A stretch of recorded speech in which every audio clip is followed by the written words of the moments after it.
আসন্ন বর্ষায় মশার উপদ্রব ও ধুলোবালি থেকে শহরবাসীকে বাঁচাতে ড্রেনে মশার লার্ভানাশক স্প্রে এবং রাস্তায় জল ছিটানোর উদ্যোগ নিলেন উদয়পুর পৌর পরিষদের চেয়ারম্যান শীতল চন্দ্র মজুমদার। আর কয়েক মাস বাদে রাজ্যে প্রবেশ করবে বর্ষা। এর ফলে মশার উপদ্রব বেড়ে যাবে উদয়পুর পৌর পরিষদের শহর এলাকাগুলোর মধ্যে। শহরবাসীদেরকে কিভাবে মশার উপদ্রব থেকে রক্ষা করা যায় সে কথা মাথায় রেখে উদয়পুর পৌর পরিষদের চেয়ারম্যান শীতল চন্দ্র মজুমদার পৌর কর্মচারীদেরকে সাথে নিয়ে শহরের মধ্যপাড়া এলাকার জল নিকাশি ব্যবস্থা তথা ড্রেনের মধ্যে মশার লার্ভা মারার জন্য স্প্রে ব্যবহার করেন।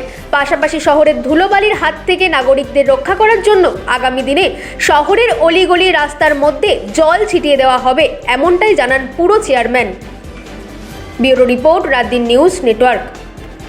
শহর অঞ্চলে প্রচণ্ড পরিমাণে ধুলোবালি, শহর এলাকায় কি বাজার এলাকাগুলিতে জল দেওয়ার কোনো ধরনের কি ব্যবস্থা আছে পৌর পরিষদের? আমরা প্রথম থেকে দিতাম, এখনও আমরা দেওয়ার জন্য সবসময় প্রোগ্রাম ওয়াইজ আমরা দিচ্ছি।